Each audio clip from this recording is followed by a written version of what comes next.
with a higher self now, please. Yes. Can you do a grounding and protecting of Crystal before we start? Yes, thank you for asking. She's grounded and protected, and so is everyone else in this room. We've taken a hold of each and every person's feet and pulled them, pulled the energy deep down, down, down into the core of Mother Earth, where you will all be grounded for this session.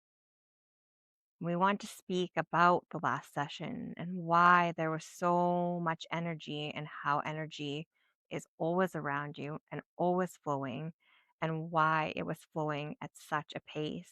And you mentioned it, Sarah, and so did your subject, about how this group has an abundance of gifts and their third eyes are incredibly open.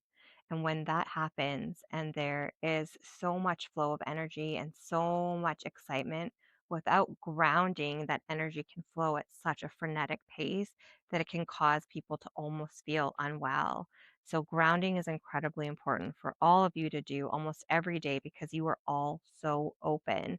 And although your energy is flowing well and helping the earth and helping others, you need to be careful to ensure that you're protecting yourself and ensuring the protection of your energy fields. Now, when you call energy forth from source, it comes to the top of your crown often and comes rippling through your body. And sometimes that energy can be overwhelming if your body hasn't been able to acclimate quickly enough to that energy. So ask your body to not take on more than it can. And one way to do that is through grounding. And so the session should be a little bit more palatable and easy on everyone's body this time. And there are two other things. And my friend back there is already saying two, two, and we're like, we heard the joke last time. So he's there, he's humorous. We all heard it last time, but we want to mention two things. One is when we were getting a little bit heated and talking about the filtration of water and said just throw a bunch of crystals into a colander and run the water through. We need to clarify. You cannot run water through any crystal because not all crystals should be in touch with water if you're going to ingest that water because they are soluble in water, and that can actually be harmful. So you only want to use certain types of crystals. Rose quartz, clear quartz, amethyst, those are all safe quartz. Smoky quartz to put in the colander if you are going to do that technique. You can use any other crystal to help you filtrate your water, but it shouldn't go in the water directly. What you would want to do in that case is place the crystals around your water, and that is a safe way to filtrate that water. So that is an incredibly important thing to clarify. And we don't really apologize per se because everything is happening for a reason, but want to more explain why we were getting a little testy about the way some of the questions were being asked. And we understand how everyone in this room has a specific twist on a question. But there were so many questions coming through about water filtration, and I know that we were getting a little bit heated. And I think we just want to clarify why that was, which is that we know that there's so much information to be shared and so much information that you want to have us shared, that when the answer is going to be the same from us over and over and over, it doesn't matter if you ask the question 100 different ways. If we're going to give you the same answer, we're just going to ask that you move on from that question. And it's not a disrespect to the way that the question's being asked or the information that you want to know. We're just simply telling you in that moment the answer is not going to be any different. Okay, thank you so much for that. Can you tell me what has happened to the participants in this workshop during this weekend? What sort of activations or what exactly has been happening to them? Well, you can see by your subject's face, it's so much love and light and joy has been spread here this weekend. And I think one of the most important things that we want to share is that you have all in this space seen yourself through the eyes of people who truly see you, who understand you, and who radiate love back towards you. So everyone in this room, you're all such givers. You're givers of your gifts and you're givers of your energy and your knowledge and your love and joy and all of these wonderful things. But sometimes that's not always pushed back in your direction. You give and give and give. And as givers and healers and sharers in the way that you do need to rejuvenate. And a way to do that is to be around like minded people. And we want to say, take this energy away and remind yourselves to see yourselves through the eyes of the people in this room and how they have seen you this weekend, because it is such a deep reflection of who each and every one of you are. And if you ever look at someone else who isn't understanding you or seeing you for who you truly are, think back to somebody's eyes in this room and how they all saw you, because that is really an indication of the soul and the light that you radiate clearly. And that is what you want to remember. And you want to remember how important that is to give that gift of yourself, that self love, and that indication that you are seen, that you have other soul groups on this planet that have an understanding of the knowledge and the energy that you're working with, that you are never alone, that you're not weird, that you're not going through this experience and are outcast in any way. Be reminded, as you often are, again, you are very advanced souls and have quite a deep understanding of this work, but remind yourself over and over and over again that there is going to be a time in this ascension where the weird people are the ones that just aren't getting it. And you're still a little bit ahead of the curve, but eventually people are going to be catching up, and you're going to see more of that reflection and understanding and knowing when you look into the eyes of people just in the general public. But for now, this is an incredible group, and you have activated that reminder that you are connected, that almost just by looking in eyes without having to say a word, you can see a shared understanding, a shared amount of love and joy. And your subject under hypnosis here has said multiple times, imagine if we all woke up in our homes every day with each other and it was like, you look so cute. You're so beautiful. I love what you're wearing. Oh my gosh, your gift is so amazing. Imagine if that was what we did for each other every day in the world. Oftentimes we get up, we look at our phone, we don't even acknowledge the people in our homes. We go about our day without even giving these simple compliments and reminders, which really are what our soul is craving to hear. And you all did that for each other this weekend. You activated that it's just such a simple thing that you can do to really see someone and be seen. Beautiful. How did us being here affect the land and the surroundings of this area? The land is always vibrating here, but it is vibrating so much. So if you think again about the experience you had yesterday, when Crystal was doing her Reiki and her hands were bouncing off heads, that actually wasn't just to do with your third eyes being open this room. It was actually the energy of this land coming up through her feet and coming out through her hands onto all of you while she was laying her hands. And all of you are so open. So she was close because your third eyes are open and your energy was pushing on her hands too, but it was actually coming up through the earth because the earth is just so incredibly excited about everything that's going on here that it was wanting to deeply connect that way too through the third eye. And it could do that by coming up through her feet and coming out through her hand. And it was causing such an abundance of energy that the vibration of the earth was causing her hands to shake. And that again is just a replication or an indication of how excited the land is that you have all been here. And it is like, this is now me speaking. This is Crystal. I can tell I'm coming through, so I'm going to tell you all.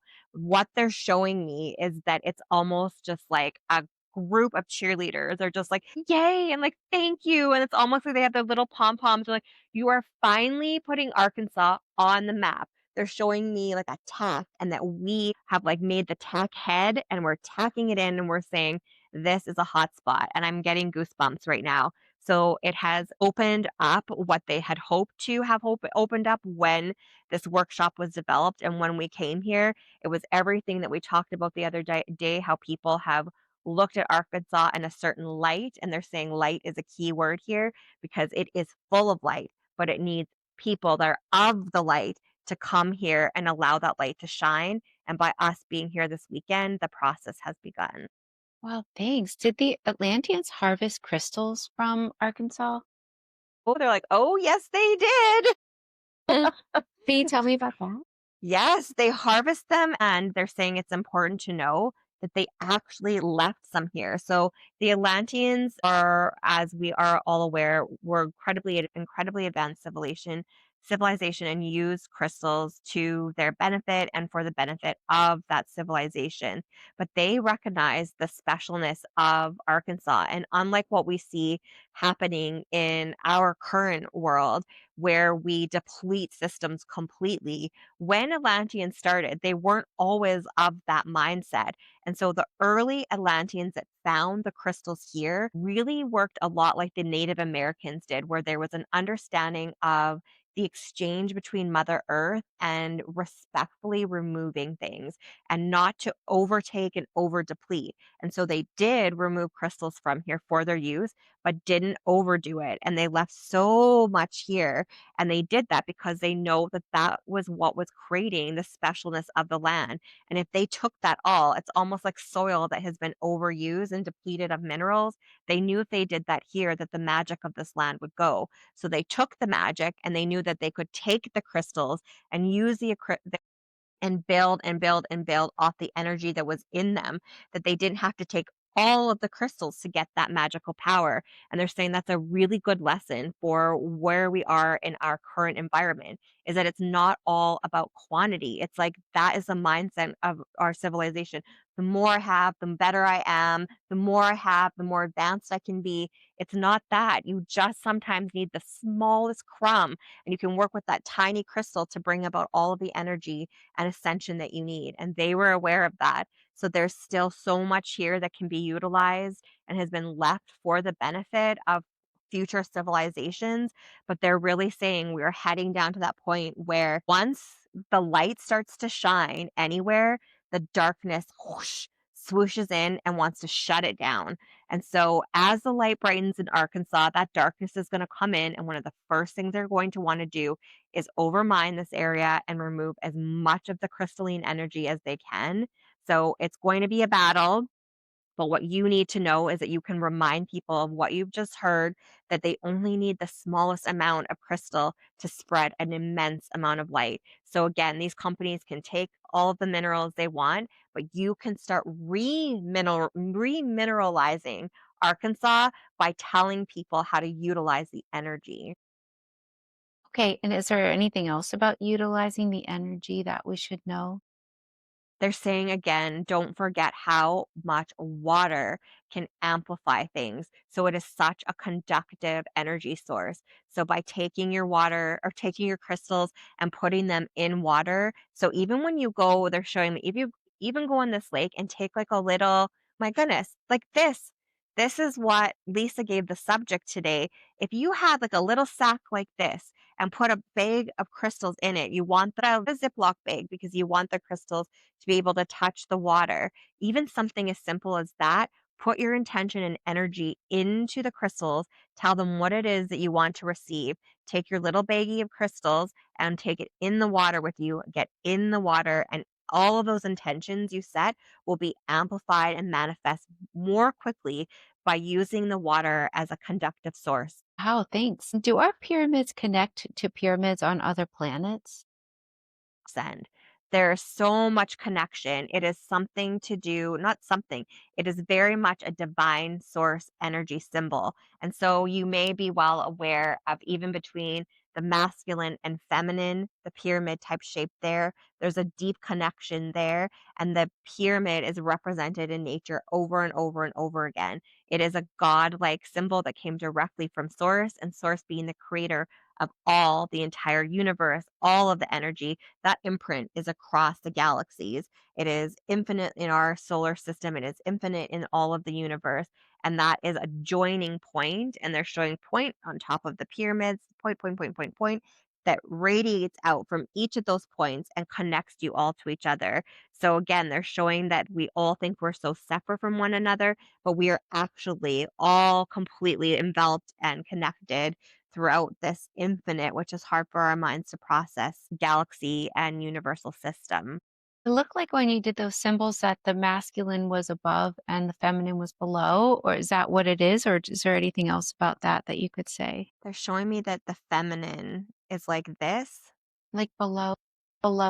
pyramid? They're saying that's what they want you to believe because they always the masculine Mhm. should always be above. That's not the case. Actually, what it's supposed to be is that the masculine is below like this and the feminine is like this. And they're showing me the reproductive system and how the fallopian tubes are here and that it forms like a triangle this way. Is that yeah, Oh, triangle, and okay. it's the feminine that's above and the masculine that's below, and it's very much the female energy that is not in control, but the one that guides the masculine energy, and that's why she is above the female triangle, and they have reversed it in history over and over again because again, they want to have the female below and the male energy dominating, but that actually isn't where it is. And again, it's not one is better than the other. It's that oftentimes the masculine will take the cue of the feminine energy, not being led, but being guided. And they are such a dualistic, symbiotic type of energy, but it really is the feminine energy that sort of sets the tone, the pace, and is the best guider of like where this energy should flow. So it's just been rewritten. Okay, the pyramids that are in Egypt, who built those pyramids?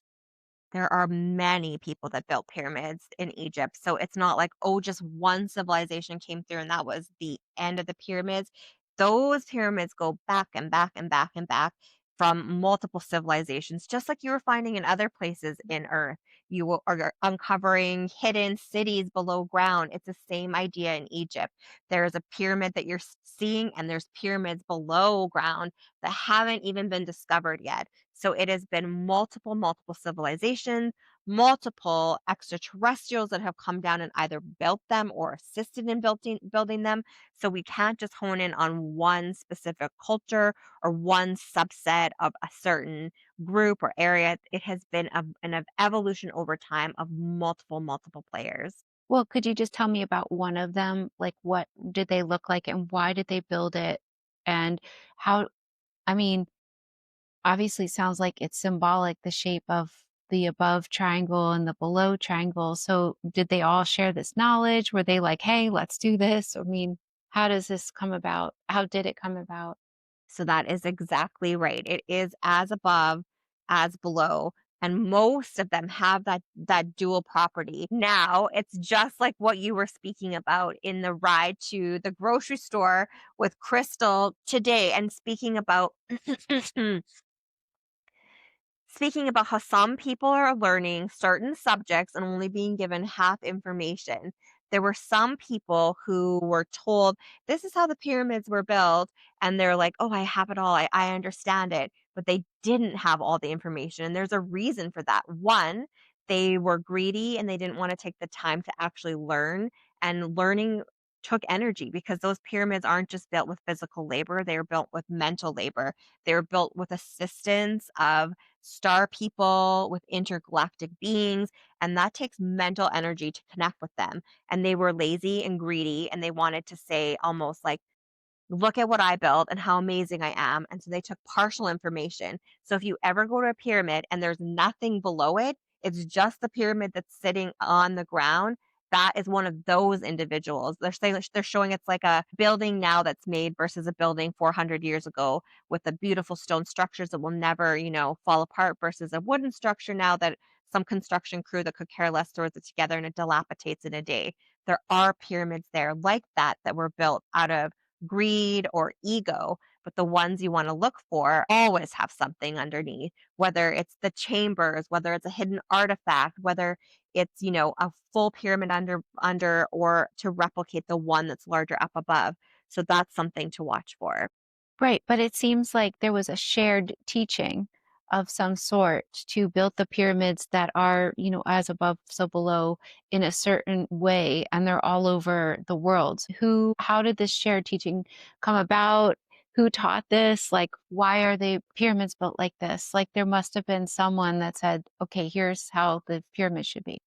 So the true essence and knowledge that came through was directly from source. And they're showing again how often the same invention in the world can be given to 10 different people in different parts of the earth. And so oftentimes someone will say, Well, I came up with that idea, and you must have somehow found out about that because you copied me. And like, how did you even find out about that? And so on and so on. And it's not, there was no copying. It's that source implanted that knowledge in several different people in several different locations because they know that some people will choose to do nothing with that information. Some people will run with that information. And that's what they did with the pyramids. That's where it really originated from. It was from source energy and guides on the other side saying, this is a way to connect more deeply with us. This is a way they obviously can see timelines way, way ahead. And they knew that down the road that we would need to have an access point to be able to delve deep into this knowledge and all be activated and aware of it again. So, how can we set this up so people can have this knowledge and come across this knowledge again in the future? And they planted the seed in several different people, and a few of them ran with it. And then those few that ran with it were able to pass that along to future generations. And oftentimes, like we still cultures who have a very oral history where they pass stories down, that's where a lot of the knowledge continued to exist and was known of. And so they shared those stories, they shared those understandings. Some of it went underground for quite a long time because they knew if they were sharing how those pyramids actually got built and the characteristics behind them, that they would be wiped out, that they would be completely killed so that that oral history and that sharing of that transition traditions could not continue, but that is really how it began and how it's still going today. There are still lineages of those individuals who had that initial source information that have offspring still alive today that are protectors of that information. And it's coming forward again so that you even know in this room that so above, so below exists just shows that the time is ready and that it is coming out and it's going to continually expand and more knowledge about it will continue to be forthcoming.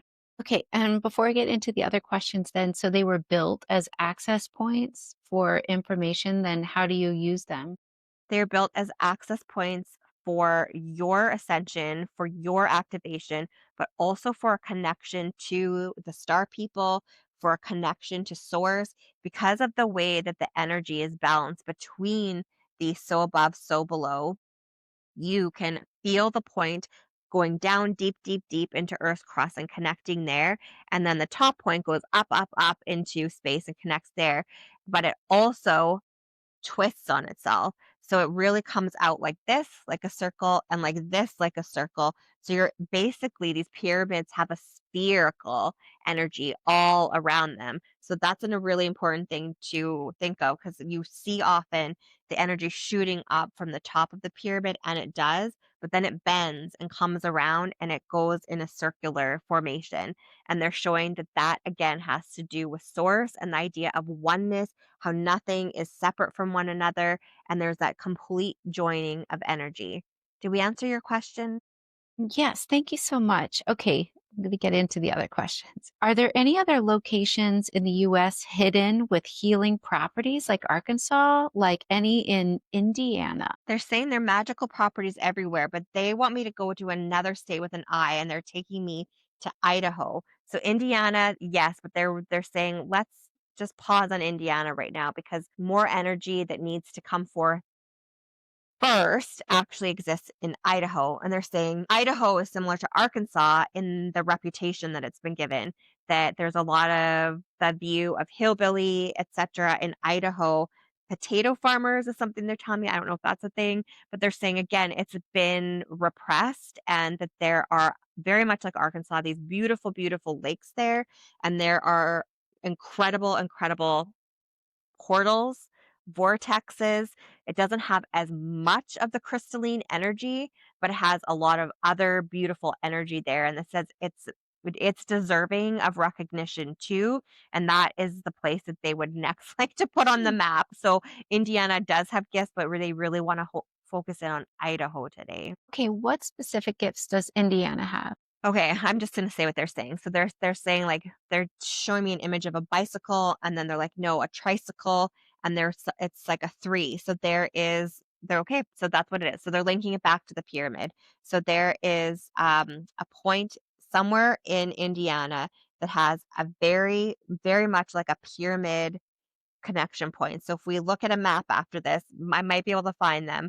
And it's here, here, here. And if you stand in the middle of those points in Indiana, that has a ton of pyramid like energy there. And if you go to that place, you're going to be able to activate your gifts more easily. You're going to be able to connect to source more easily, like we just said, and just feel an amplification again of your abilities there, of your desire to manifest will be more free there. That three pointed space, a pyramid with a central point. And I'm going to have to look at a map after and see if I can figure that out.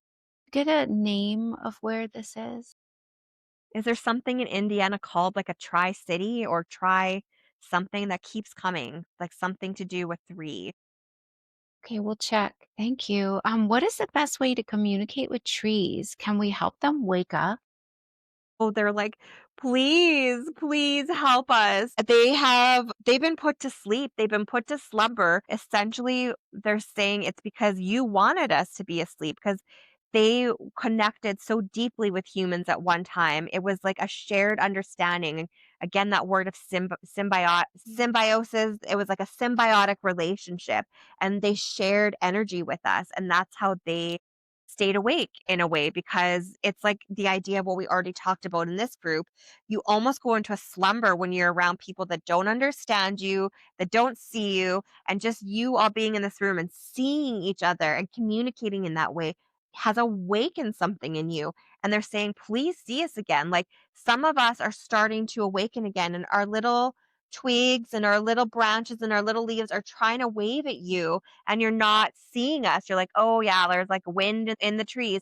It's literally us like waving at you. And some of our other trees are completely still dormant and asleep. But the more that you see us and the more that you recognize that we are living, breathing creatures that have so much to offer you and that we know you can offer us, we are going to start awakening again and that we can help balance you as the world starts to shift into this state that's coming of scarcity and food and resources become less and less. We can help to feed you. And so it's an energetic food source. So you can come and I know that you get flack in your culture by saying you're a tree hugger, but you can put your arms around us and you might not be able to see our branches coming and hugging you back, but we are literally energetically hugging you back and we are sharing our energy with you. And when that energy gets awakened, underneath the ground, all of our root systems are connected to one another. And we are already trying to wake up these other trees and remind them of their history. But it's almost like you have the magic wand or the secret like fairy dust powder that can help us do that. So we feel that energy and it really revitalizes us and we can help spread that energy through our root system and wake up more trees. And the more that we awaken, the more energy that we can off gas into your planet and help heal the planet and also help heal you. Now, of course, the people in power would not want you to know that. They want you to cut us down. They don't want us to exist because, again, if we aren't here, it keeps your planet sicker. It keeps you sicker. But we want to grow. We are a living being too. We don't want to be cut down because we are here to support you. And we are also here to support Mother Earth. So, by you recognizing the value that we have and helping to awaken and protect us, we can also give that energy back to you. Thank you. And Elaine has been told that she has an extra heartbeat. It beats double time. What is that about? And how can she resolve this? So it's not something to be afraid of. It's actually a rhythm that many energy workers have. And you think that your heart is going into palpitations or that you have a rhythm that is off cycle that you need to be concerned about. Now, if you got hooked up to an electrocardiogram, it may catch it and show that there is this extra beat. And they may say that that's something to worry about, but it actually isn't. This extra beat is an indication that you are more charged electrically, that you are connecting more with the energy of the universe and with the energy of your soul. And you are given this extra beat as, like, hey, beep, beep, I'm just reminding you that you are awakening, that you have this gift. And so any of you in this room, because Delane is not the only one that actually experienced it. There's several of you in this room.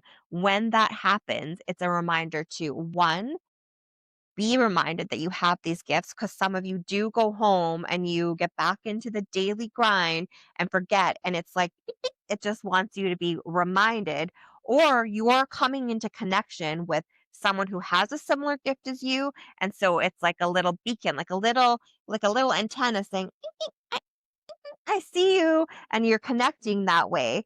Or you have almost been connecting too much that day, and it's a reminder for you to take rest. And it's something that you know within yourself what it is and why it's beating that way. You just have to quiet your mind and intuitively dial in, but it's not a bad thing. It's actually a really good reminder and indicator of connection points and the great work that you're doing. Can you give some insight as to what is next for Delane? So Delane, the subject, knows that she's planning to move to Kauai, but we are sorry to say we actually don't see that happening right away. And the reason for that is because there's still some work that Delane needs to do as far as spreading her magical energy around the area that she's also in. So Delane is in a very spiritual, beautiful area too, but much of that area has been almost enveloped in like a heavy, dense fog. And her energy needs to stay there just a little bit longer to start dissipating that fog. And one of the ways that she can help do that is actually linking back to the trees. So, around the area in the outskirts of where she lives, there are really beautiful tree systems. And by having her go out there and connect with the trees and helping awaken them, they can use their off gassing, their oxygen levels to start lifting that heavy fog that's settled over the Seattle area. And then she can move to Kauai, where it's lighter and brighter already, but will also be like, hey, thanks for coming home. We're happy you're here. But she just needs to do a little bit more work in that area before she goes.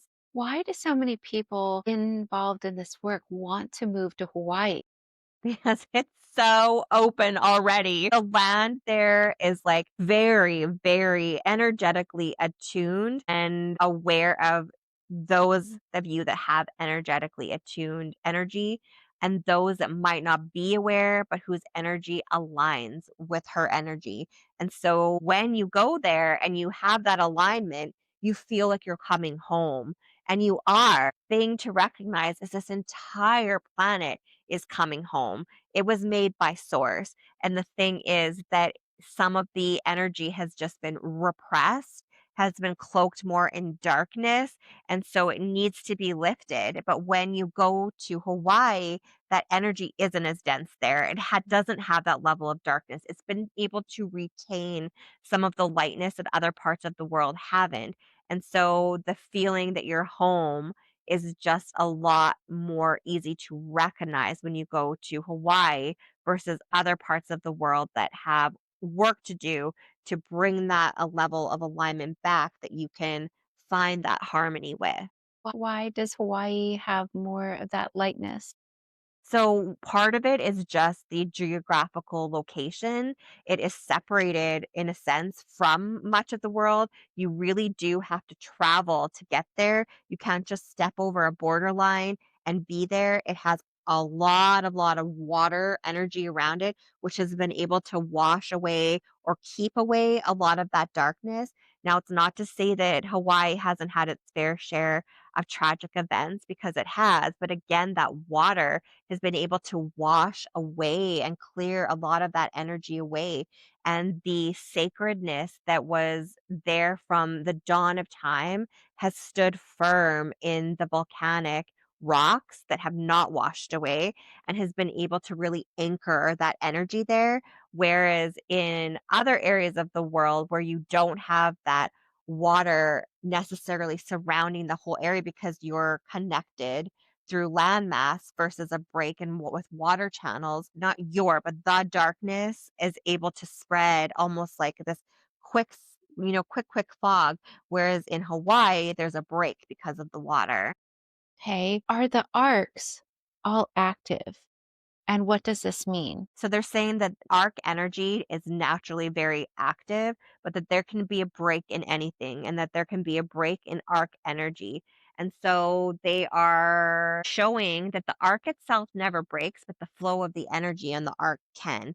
And it's very much like the theme that seems to be coming forth already.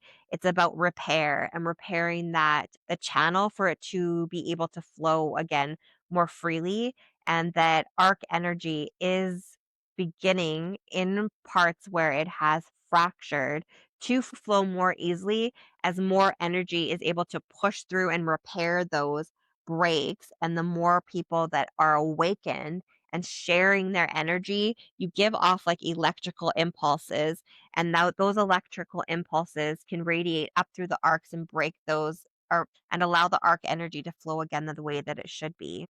Okay, and some people wonder if there are arcs like kind of like Noah's Ark, like ships underneath the ground and like above that are in preparation just in case they have to take people off planet. Is this true or not true? Well, we're so glad you asked because we showed the subject Noah's Ark, and she's like, obviously, that has nothing to do with what we're talking about, but it does. Yes. So we're glad you asked that question. Yes, exactly like Noah's Ark. Noah's Ark, people wonder often, well, how could the ship with all of these animals, two by two by two, like everything put on this ark, how could it even travel through the water and not collapse and go through all of these storms?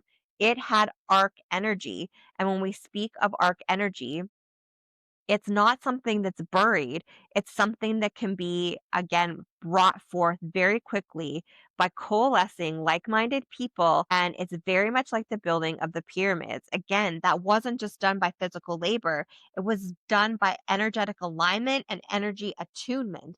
And so you don't need to have arcs hiding beneath anything. You can quickly put an arc ship together just by bringing the materials in a mind's eye to where you need them and having a group of like-minded people build that ship. Is this something we may need to take? Like, is there preparation just in case we need to leave the planet? So what I'm being shown right now is like a storybook picture where there's like a ship floating in the starry night sky, and that ship is carrying people to another planet. And they're showing me that it's more of a symbolism, that there's not going to be an arc ship, like not a wooden ship, but there's going to be spacecraft that can take people to other planets. But what they're showing is likely more to happen on Earth for people that don't have the means like Elon Musk, etc., is that you're going to be scrambling, as we mentioned the other day, to higher elevated places on the earth to be more protected from floods, tornadoes, etc. So that if you are worried or concerned, and they're showing again that there's not a need to start running away to anywhere right now, but if you want to really plan for future generations, that they're showing me being up in a mountainous area would be the safest place to be because you are elevated enough to protect you from some of the things that are going to happen lower on the earth, like the tsunamis, like the collapsing of some land masses into the ocean, and that the resources up on the mountains will be able to provide you with the nourishment that you need. Okay, when is the most probable time for that happening, for this kind of destruction? They're not gonna show me a time. They're very, like, they I could tell the other day when we did this, they're like, "We're not sharing a time because this isn't likely to happen all at once," but they're also clearly saying, "But it could." And the "but it could" is, when they have to step in and do something because we as humans have gone overboard, just like they've done in other time periods in Atlantis, and they are not going to just wipe out Florida, they are gonna wipe out everything. And so when that destruction comes, it will be for that reason. But they're saying we don't want to go there because we are doing everything in our power to prevent the need for that happening again. So, as Earth does, just like we talked about the other day with the fire in Lahaina in Hawaii, we recognize that Earth almost, she needs to like shake it off, just like you guys did this morning. It's like shake off the old energy, like wake up. She's stretching and she's growing and she's moving her energy, and part of that is to sort of shake off some of the residual garbage that humans have put on her and have, again, in certain areas completely depleted. So she's going to move and she's going to shake because she needs to shed that off to bring up some of the good stuff that's underneath. But that's not going to mean that there's like a huge collapse of the entire planet all at once. She's going to stretch her toe and then her finger. It's going to be a gradual moving. And it's not going to be something that happens all at once. If we have disclosure, whereas if extraterrestrials arrive here right now, who would they be? What would they look like? Do we know those are benevolent or not? We actually showed the subject this the other day. You had done one of your hypnosis and we showed her one of our salves in her brain, and it was the typical what you think. Yes, we have big heads. Yes, some of us have big eyes and we know that it scares you. So what we showed her that we've been doing is we actually put on one of those masks that you would wear at like a masquerade party. And again, it was symbolism to show her that we recognize how fearful humans still are of us. So we're here. We're here right now. And all we've done is put like a mask on our head that makes us look humanoid. And we are amongst you all the time, every day. We're even in groups in high political spheres and places. And they are unaware that we are there, but we are just spreading our energy. We are keeping an eye on them because, again, we're watching. We're like, what are you doing that may create a need for us to step in? And you're all aware of free will, but we have a limit to that. We do have a place where we will step in if there's going to be a ripple effect that creates tension or demise or chaos out to the entire universe. So, to answer your question, we're here and what do we look like? Right now, we look just like you. But if we peel that mask off, there's variations of what we look like. The one that's speaking to you through your subject right now, I have a head like this. I have a head that is very broad. I have a huge forehead and I do come down into a little chin. And I do have really big eyes that you would refer to as bug eyes. That is what I look like. I think I look beautiful. And I think there's going to be a time where you also think I look beautiful, but it's getting the fear virus out of you and recognizing again the beauty in differences. And you're still working on that amongst yourselves. You look at each other and, oh, she's fat or he's too skinny or it's such an easy thing to judge based on appearance. But what we are trying to have you learn again is what you've all done this weekend, to see through the eyes into the soul. And that is where you want to view. And so, as that energy continues to shift and you do have a better understanding of that, we will show ourselves because there will be an understanding of, oh, this individual isn't just what I see on the outside. There's more to them and it's inside. So, we are making appearances. We will likely make appearances to groups like this who have an understanding and a less level of fear. But just so you know, we do still take people and we do scare them because some people need that trigger. Almost like we were talking about the other day. We were with you. We were with you when you were talking about the ayahuasca and how some people need that in order to have a breakthrough. Some people need to have us in the form that terrifies them to awaken them to us. So we will reveal ourselves in the way that's best suited for certain individuals, but you will start to see us. And the being speaking through the subject, do you have a type of name? Like what type of would you call yourself an extraterrestrial? And also, I would like to know if you are here right now, can you make yourself obviously known to us? Like, can you show yourself to us? We showed ourselves. I'm not just here alone. I am speaking right now, but there's a group of us that were here and we did show ourselves to you the other night. You were outside, you were looking at the stars. We were there and we flashed across the sky and it was quick, but we were saying, yeah, we are here. Here we are. And actually, we've been with you all weekend. So while you've been doing all of this work, we have been watching you from the skies. We've been coming down low. We have been coming in the house at night. We have been seeing you. We've been feeling your energy because your energy called to us because it's an energy that we understand. And so it automatically drew us to you. So we have been here with you the whole entire time. Heard the radio last night. What was that all about? Like it was noise. It wasn't the radio, it was communication from our ship that's outside, and they overheard that. Well, can you show yourself to us? And also, what type of extraterrestrials are you? Well, we don't really like that term because we don't feel like we're extraterrestrial. Like, you all on Earth are so funny because you think that, like, anything that's not like you is like a foreign body or, like, but we have this, like, knowingness that we are all one. So we don't like that concept of separation. So you can call us whatever you want, but we don't prescribe to that same way of thinking. We feel that we are of you. We all came from the same creator. And so we just look different, but our souls are the same. And so call us what you like, ascribe a name to us that you want. But as far as seeing us, you could go out tonight and look up in the sky, and we would be happy to show ourselves to you again. Okay, and just out of curiosity, why could you not show yourselves to us now? I'm gonna tell you what they're doing right now. Okay, so he's like looking back at me, but he just turned around and they're all having this little conversation like, well, could we? Should we? Should we? No, no, no. Yes. Well, why not? And they're literally having this conversation. Okay, I'm gonna get back out because he wants to come back through. So Okay. he's saying, okay, I've talked to the group of elders and the council on our ship, and they said it's not time yet.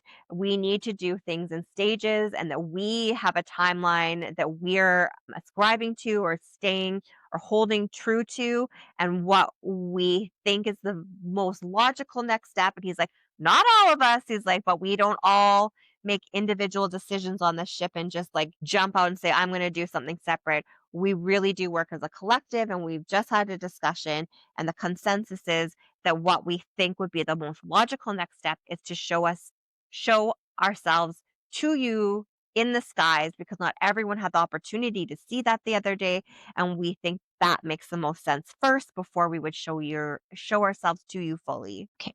If, humanity usually gives terms and labels to different extraterrestrials, what type of label would they give you most likely? It's like, okay, what? It's like, well, there's a few. They've given so many. It's like, which one should we pick? What do they like type of extraterrestrial would humanity usually give them? Like, because there's many different types. There are many different types, but he's like, okay, I know, I get the point. He's like, but we're not. He's like, we're all the same. So let's just say it. Okay. Okay, we get it. We get it. I'm Get like, it. we all get it, Fine. right? Yes. Okay, we're all the same. But if you want to say what we look like, he said we would be more from the Palladian Okay. area. Thank you. Okay. I rest my case. Thank you very okay. How many lives has Maria lived here on Earth? For this, there's a song that has been running through the subject's head since we started, and it's a Garth. Nope, that's wrong. It is a song. It's a country song. Oh, they just tried to tell me the name. It's Brooks and Dunn, I think, and it's My Maria song, and they've been playing that in my head. They've been playing that since I went down, and they said, "Oh, my Maria, because you have been part of this earth for so long and have had so many incarnations." And that it's not by chance that in this lifetime your name is Maria, because you have a connection to Mary back in biblical times. And so they're saying, but by the way, that was not your first incarnation, that you had lifetimes well before that too. We're talking about when like the ice age existed. They're showing me like woolly mammoths. You had lifetimes all the way back to then. But when Christ came and Mother Mary and all of that energy was occurring, you weren't Mary, you weren't a Mary, you were a part of Mary's circle. And so the fact that you have Maria in this lifetime, again, sorry, there's like, stop. She wasn't Maria in that lifetime, but that you have the name Maria as a connection to that lifetime, and how you're bringing forth that energy of your circle that existed then, because the world is ready to have Christ like energy be expressed in its true form. Again, it has been so tainted, it has been manipulated, it has been broken apart to appease certain individuals, certain political agendas. And you are here to break through that and bring the energy through that existed from that lifetime and that time period. And how to do that, all you need to do is exist, because it is in your being, it is in your soul. And just by leaving that imprint on the world, you're awakening that energy to allow those pathways to come through and come forth again. What is in her soul and what did she do during the time of Mary? Or who was she? What do you mean, what's in her soul? Love and joy and hope and compassion and all of those beautiful, wonderful things that are in each and everyone's Well, soul. how does she connect with Mary specifically? Why did she have the name of Maria? Like, what exactly is this energy that she contains? So she was a very close confidant and friend of Mother Mary back in the day. So her name was not Maria back in the day, but she was of Mary, like Mary. She was, sometimes people would almost think that they were sisters because they would walk in tandem. They could communicate with the knowing glances by a look in the eye. There was, again, like the people in this room, a shared understanding that they didn't have to say, "Hey, do you get what I'm saying? Oh my gosh, I'm trying to like break through and knock on your door. Do you like hear this information?" They knew the information, they shared it, and they were able to almost offer protection to one another when they went out into the greater public that didn't understand it, because they tried to spread this information and this light and this love. And there was a backlash constantly. They were met with opposing views, but they would almost reach down and hold one another's hands under these beautiful like cloaks they were wearing, and just give each other a squeeze to like be like, don't be scared, don't recoil, stay strong. That, again, so they really want me to show it's a power in numbers. It's that feeling of never being alone. And that sometimes all you need is that one other person to sort of like back you up and just be a support. And if you can find that person and they're like, okay, this won't be a surprise because this is how they talk. But Lisa and Crystal found each other, and it's like, that's how it is. It's just like, that's how they didn't talk like this. They're like, that's not how they talk, though, by the way, at all. But Mary and Maria in that lifetime had that energetic connection while they just were able to be in a space with each other. They not only supported one another, but it supported the expansion of love and compassion and understanding. It radiated from them, and it was very calming energy. It was an undeniable sense of peace that people could feel when they were in their presence. And that is something that Maria is doing in this lifetime.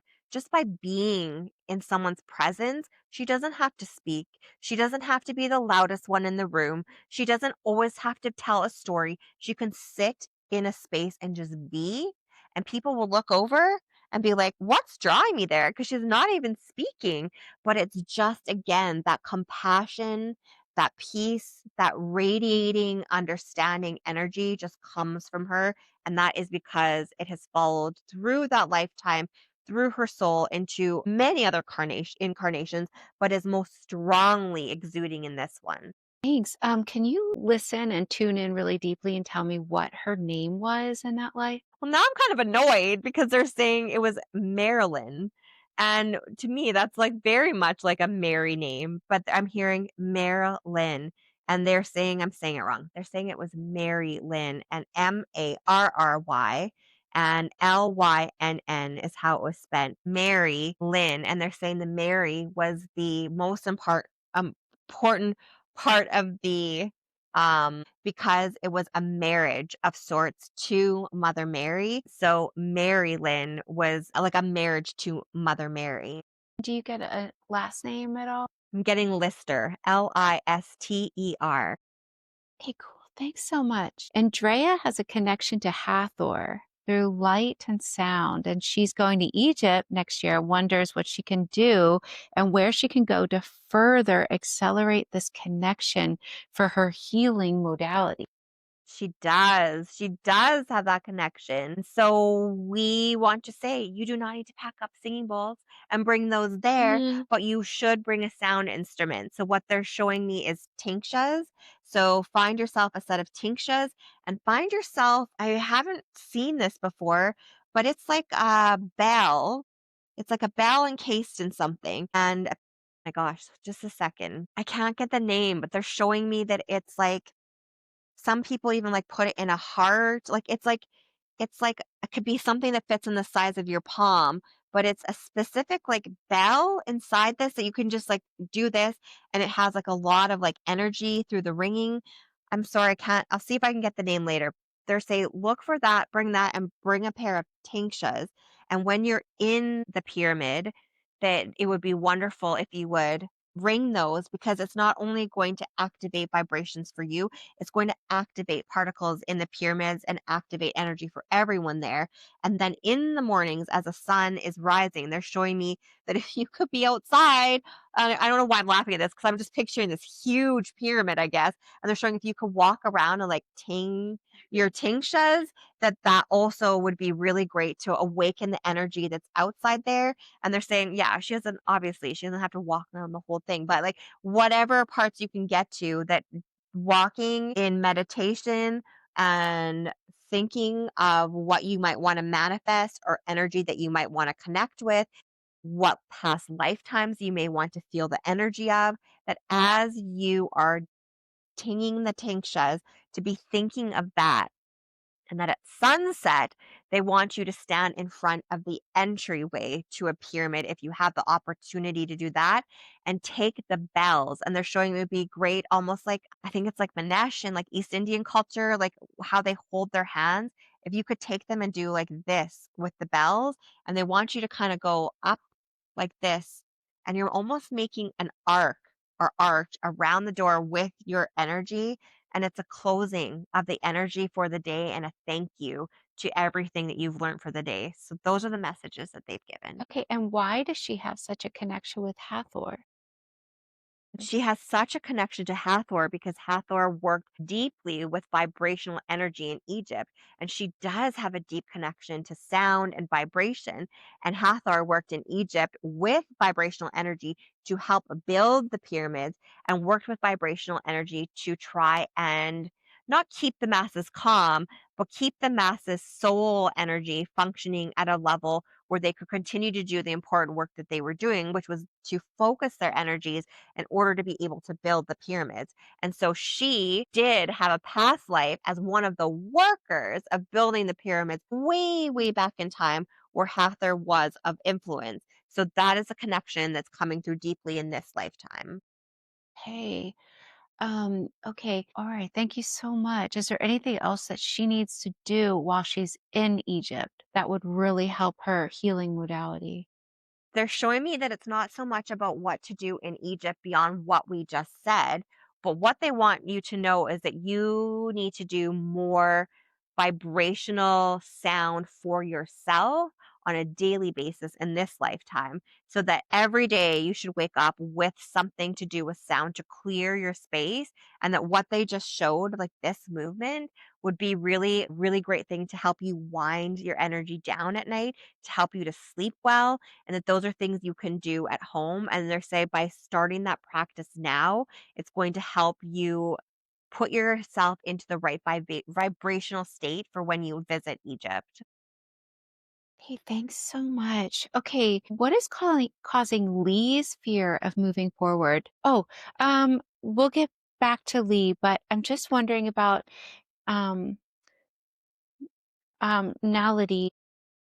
Her son was diagnosed as autistic, but she just doesn't feel that he is anymore. Is he? Is Naledi's son autistic? So, what they're wanting to make very clear is that autistic, again, is almost like the idea of aliens, where it's like, you're not like me, so I'm going to prescribe a label to you. And that is what has happened to individuals whose brains don't function exactly like other people. And they're saying none of you function exactly the same, but you have a similar pattern of thinking to someone else, to someone else, to someone else. So, what do we do with all these people? We're going to call them autistic. But really, that pathway in their brain is their superpower, essentially. And what's happened to your son is that he's been able to release the characteristics that are more of a burden in preventing that superpower from coming forward. So if you again feel the need to prescribe a label, he is still autistic, but he is autistic without the burdensome things that don't allow his gift to be more freely expressed. And so that is a wonderful thing. He is in the state that we would want almost all children with autistic diagnosis to be because their brains are so special. But some of the really tough symptoms that are often associated with that label can weigh them down, and it can prevent those gifts from being expressed in a way that is most beneficial for them, for the population as a whole. But he is in the position now where he is able to do that. So it's actually a really wonderful state for him to be. Look really deeply into him. Is there anything that would benefit him? Like, are there any foods that he's eating that is causing any symptoms? Can you look deeply into him? Is there anything that would benefit him? So they're showing right now, like this side of his brain, this whole side of his body, and like right behind his eye here, he's going to be someone that could get almost like like a cone like migraine that's going to pierce through his eye, and it all has to do with diet and toxins. And so they're saying it's for everyone in this room, for all of you, for all of your children. Just be really careful again about what you're ingesting, and that the more toxic things you put in your body, that even if you eat a bag of chips today and you don't eat another bag of chips for 5 days, that toxic level, they're not some of these toxins you're not able to even express. And so you build and build and build and build on them. Unlike an apple, you're going to eat it today and it's going to do wonderful things for your body, but it knows how to expel itself and work out of your system as needed. It's in flow with your energy. But this is like a blast against the natural flow in your body, and there's a toxic buildup that continues to grow with these toxic foods. So they want me to say Doritos. They're like, I don't know if your study it's Doritos, but they're showing me Doritos with the orange coloring, like bad, bad, bad, like that kind of idea. So kids love it. Kids love those things, but it's an opportunity for teaching and learning. They're saying, so you could say to your son, try to tune into yourself and tune into your energy. And how do you feel when you eat this? I'm not judging you. I'm not getting upset with you. I'm not telling you what to do. But like, just tell me when you eat this, how do you feel versus when you eat an apple? And allow them to start to have a better understanding of how their bodies work on an energetic level. And he's going to start to say, you know what, mom? I actually don't really feel as great when I eat that. Now, when I go to my buddy's house and then he's having a birthday party and there's chips out, I'm probably going to eat it because I'm in this group and that's what everyone's doing. But when I come home, I'm going to lean more into choosing those healthy fruits and vegetables and things that fuel my body, and that's the way to do it. By telling a child that you can't have this and you have to have this, there's that natural human energetic inclination to just rebel. But if you can teach them and guide them from an energy like perspective, you're setting them up for success in the future to one, be attuned to their own bodies and energy, but to also trust that energy and know that when they make those right choices, that it has a great benefit for them. Okay, well, how can she be the best parent to this child? We would say that is how to um, elicit more curiosity in him versus control. So again, having him be curious about the world and having his eyes open up to why would I go hug that tree? And again, it's like, well, what do you feel like when you're out in the forest? Like, again, having them feel and sense versus be told. That is really where we need the children of this world to go because they have been stripped of that opportunity to build a trusting relationship with their intuition, we have seen an emergence of helicopter parents, which are like, no, don't do this. Oh my God, no, don't do that and do this and do that. Where it's like, no, maybe make a mistake, but I'm going to be there when you make that mistake. And I'm not going to get down on you and tell you you made a mistake. I'm going to ask you what you think happened there. And again, it's really building that relationship for them to trust themselves, but know that they always, always have a safe space to fall back on, and that they can always trust you to be there to catch them when maybe they go a little bit off track. Okay, well, just what about in the future? What is his purpose? And will he be self sufficient on his own? He is like a light worker, but in a really cool sense. So when they were speaking about the trees and having him be in nature, what they're actually showing me for his future is like he's almost going to be like a forest man is what they're showing me, like a mountain man, but they're just like showing me that idea, like that concept of living with the land in the trees, but he's not going to be like a bum or something, like a tent, like with like a big shaggy beard. Like it's not that mountain man. It's like a regal person in the trees where people come actually for guidance, because he will have become so attuned with the energy that exists there that he is going to become a guide for other people that weren't raised that way and need to have that awaken within themselves, and they're going to gravitate to him, and he will almost do like forest walks, and he's really going to be a light worker that works with the energy of the forest and the trees to help awaken that light and that intuition in other people. Wow, thank you so much. Okay, moving to Debbie, what is the root cause of her chronic fevers and how can she heal it? So there is a piece to something that was shared in small group the other day that the subject is aware of, and it has to do with an event that happened with her mother and fire. Now there is a piece to this. We want to know Debbie to know that there's 2 pieces to this.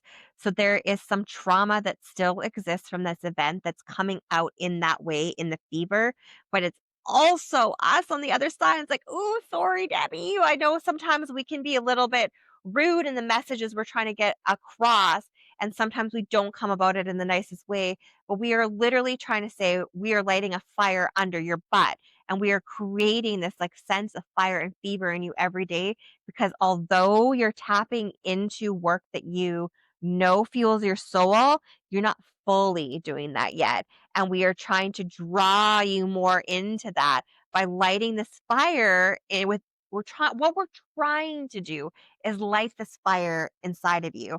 And so what we're hearing is that it may be causing some symptoms that are concerning to you, and we're hearing that, and all you have to do is say to us, dial it down. This is too much, and ask us to reduce the symptoms. But we would ask you not to ask us to completely do that, because it's our way of communicating with you. But I feel like maybe we've been too harsh or we've done it too often. So just ask us to dial it down. But we want to be able to somehow give you that nudge through that mechanism, just to remind you, like, hey, this is great. You're doing that work and that's good, but it's really not on the path of what you really want to do and what we want to help you do. Okay, well, what is causing her neck and shoulder pain and how can she release it? So this whole neck and shoulder pain needs to be, we're showing her that it actually is like, it's a tether. It's a tether that she has to an event that occurred in a past life, and it's like rooted so deeply there that it's like she's not letting that past life go. It's kind of having her, she wants to turn her head away from it, but it's rooted her so bad that it's like pulling, literally pulling that energy back into that past life. So what she actually had happen to her, this is unfortunate. It has to do with your mother again. Oh, okay. So in a past life, there was competitive energy between the 2 of you then as well, and you were out in nature. You thought that you were going for like just a really beautiful day to connect with your mom. And you were actually really excited because it was a little bit unusual for her to ask to spend time just with you. In that lifetime, there was always a reason that she would want to be with you. Like she was using you for this, or let's go here. And then you'd find out, oh, well, she actually needed me to do this, or she was using me as a pawn for that. So you were really excited. You're like, just me and my mom, we're gonna go out into nature and we're gonna be together. So what had happened is that you had a man come into your life that she really got her eyes set on, and she wanted to take that individual from you. And so you went on this hike in the mountains, and she literally threw you off of a cliff and pushed this boulder off that smashed right down here on your neck and your head, and it crushed you. And you never were actually found because she did it in such a remote area that the skeletal remains of your body still exist there. And so you feel like you have one, you have been grounded essentially in that place. Like there's no other word for it, like grounded with this rock. And it is just keeps pulling you back to that place. And it makes sense because you're in this lifetime with her and there's such a deep connection there. But what you need to do, they're almost showing me like strip off the suit and just like let that go, and so that is the lifetime that you've been trying to find in your sessions that you haven't been able to come across, but you can let that go. And what they're saying is that you are in complete power, that your mom has no power over you whatsoever in this lifetime, and that you need to make that sever and just essentially let that lifetime go and go and go.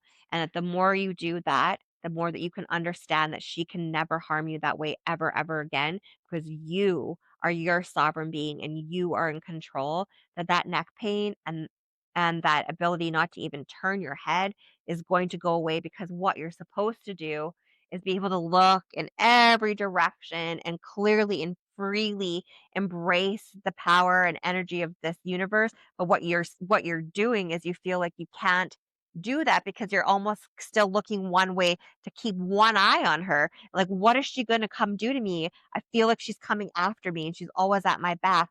And so that is where this is all coming from. So release that life, release that trauma, and know that you are in control. Thank you.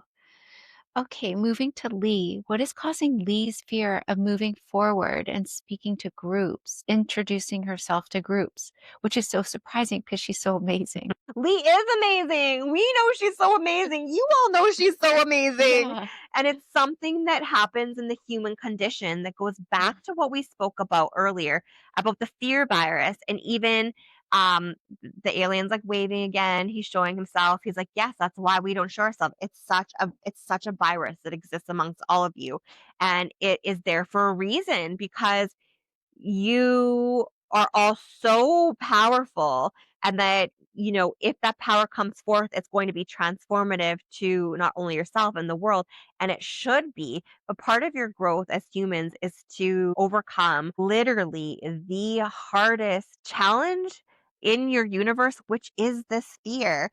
And so it's this last little step that she needs to let go of before she can fully like blast into the world. And they're literally showing me that. It's almost like they're like, "Don't use that word, atomic bomb." They can't stand it. Too much negativity. They're like, "Don't."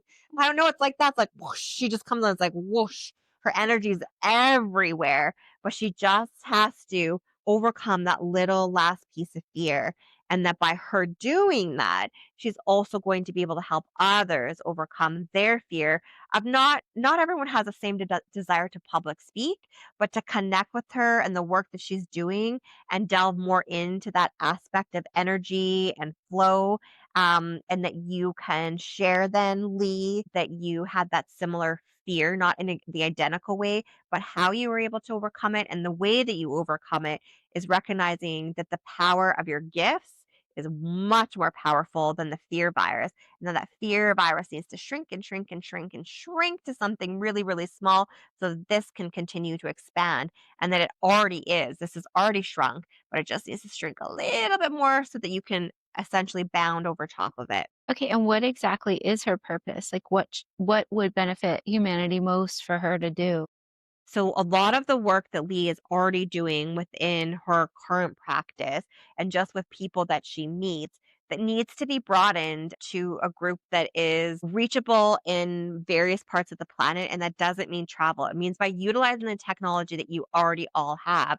So whether that be a Teams call or a Zoom call or a phone call, you need to expand beyond this area that you're living in and bring the gifts to the larger masses. And so putting yourself out on social media or setting up a website where people can find you, or really it's just that getting your name out there and allowing people to connect with you more frequently, more broadly than just within this little community that you're currently in. Okay, thanks. And Stephanie's wondering is if an activation came from Enki and was the seed of light that sparked within each soul here different from the sun's codes?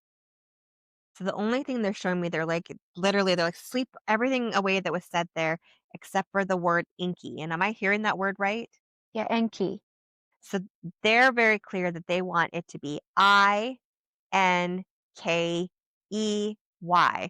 the reason for this is that she's meant to write. And so they're actually showing me like an ink, like an old beautiful pen that you dip into the ink and writing ink. Or they're showing me key, like a typewriter where you're typing the keys. And they're showing the inky. That's the symbolism that they're trying to show me, that she's meant to be a writer. So things that are coming through to her are meant to be put down in word format so people can read it. And the rest of that question, they're like, sorry, so we're sweeping it away. It has no bearing to really anything that has to do with her. It's not of importance as much as we want to get that message across, that she needs to take the messages that she's having come through to her and she needs to put it down, pen to paper, and get that out. Okay, so what advice do you want to give Stephanie then? Like how should she start and what is her purpose then in this life? Well, they're like, Stephanie's purpose is like, it's everything she's already doing, they're saying. Like, she's already doing it, but what we want her to do is take that and put it down so people can find it in word form. And it's just like we talked about with, I can't remember. Sorry, this is how the brain works under. But like someone else, like just like stepping into it's like just like do it, because once it happens, it's going to go out to the greater masses. And right now, what's happening is that Stephanie connects with who she connects with. And that's wonderful. And all these beautiful shared connections are happening and energy is being exchanged, but it's limited. And the beautiful thing about technology, because we all know not everything with technological advances has been beneficial, but one of the things is that it spreads messages like that. Again, they're showing the wildfire that they showed the other day. It spreads so quickly. So get your information on a social media platform or on a platform like Amazon or on a website where people can access and download in PDF format your words, and that needs to get out to the greater masses. Okay, what is the connection Stephanie's birth in Blytheville has to Arkansas? They're showing me a very similar energy between the 2. They were trying to have me play on the word, like, like, they always try to twist words, but they're like, "Just scrap that, actually, just scrap it." What they're showing is that the energy has, like, a similarity in the grounded people, in, like, the roots of the area, and that the that energy was the same, not the crystalline energy, we're not talking that, but we're talking just about the energy of the people there. It's like good old people is kind of what they're trying to tell me, and that good old people type of energy is what the world needs more of, and that comments have been made several times about Arkansas, even happened today when the subject was out at the grocery store. You go there, you bump into someone, and instead of them being like, they're like, "Hi," or like, "Oh, sorry," or like, okay, they're like, "Okay, sorry is more Canadian," but, like, it's like they're say hi, and that energy is like her birthplace, and that is the similarity between the 2, and that it's that energy that the world needs more of, that we just need to take a pause and, like, when you bump into someone, instead of, like, looking in anger, it's actually an opportunity for a positive connection. Look up, meet each other in the eyes, give a smile, say a word, and, like, start that connection again. It's like the good old boys, the good old days, like that energy is what needs to come back again, where we see each other as human beings instead of just like something to push past or that's getting in the way or that is an annoyance. And that Stephanie has that energy from her birthplace. And that's very much Arkansas energy too. Okay, but why has she not been drawn to live in Arkansas? Well, she doesn't need to live anywhere specific. Stephanie is an individual whose energy is welcomed anywhere. And so she bounces around from here, she bounces around to there, and she leaves that good old day, good old energy wherever she goes, and it already exists here. And so she doesn't have to come give that energy to Arkansas because it already exists. Now, if she wants to come to Arkansas, she fits in here. She fits in here great because she has that same, old school energy, but that energy is needed elsewhere too. So she's kind of, they're showing me, welcomed wherever she goes because that's what the world needs more of. Okay, thanks. Thank you. Okay. Does Lisa need to move from Florida? They're saying a definite yes. And they're like, because the subject knows her and knows that she likes the warm climate and all of this, they're like, don't get in the way of yourself here. Just so they're like booting me out. So, what they want to say is that your time there is coming to a close, that your energy is almost becoming stagnant there, and that you were drawn to Florida initially for all of the right reasons, and that it was like a reset for you and that your energy was increased, that the energy of Florida met you and actually amplified your energy, and that it, for the longest time, was such a well suited match, but that now the energy there is kind of getting stagnant and they're asking me to have you move on. And you're not going to love this, but they're saying the Salem, Massachusetts area is actually where you're supposed to be. And they're specifically honing in on Salem, Salem, Salem, and they're saying there's already all of these like shops that like exist in Salem that try to do like the kitschy witches, kind of like money grab, have tourists like go and buy there, but they're like, you are actually of the witchy dragon energy, and that fire needs to be there because it's actually real. And that when you go there, that you're supposed to open up a store that might look like other stores that are there, but isn't like the other stores because you're actually really authentic. And when people are walking by, they're going to be drawn energetically into your place of business because they're going to feel that authenticity. And they're saying that that's a good reminder for this group that people can feel when you're stepping into your truth. And when you're trying to say, look at that cool thing that that person does. And I wish I had that gift. I'm going to try to do that, but it actually doesn't really resonate with me. And you down or belittle your gift, people know that. And what they want is for you to show them your gifts, and they are going to come and find you because then you are standing in your truth. And what you need to do, Lisa, is go there because your energy is now supposed to be back in that area and really add the authenticity to that specific place on earth. Okay. What specific job should she do? Like a business? What modality? She knows, she already knows what's going to be said. She is supposed to open up a little store, like one that she visited in Hawaii, but it's going to look different. It's going to have some of the same things, but they're almost showing me this is so cute that you're almost supposed to build something that looks like a little witch's pumpkin or witch's shoe. Like it has a very sort of cartoonish shape to it. It's black on the outside and it's like it's very supposed to look super kitschy, but inside it's so authentic.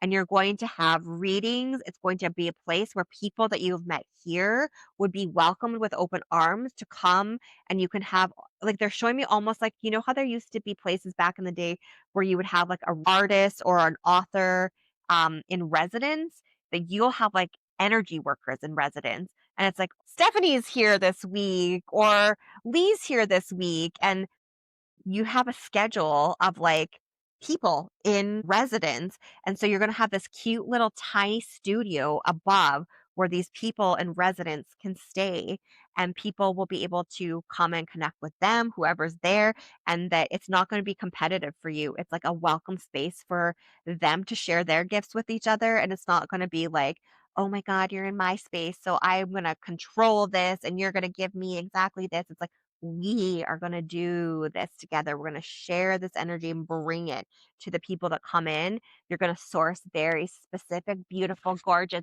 jewelry because you are very good at that. And you're going to be able to guide people to jewelry that speaks to them.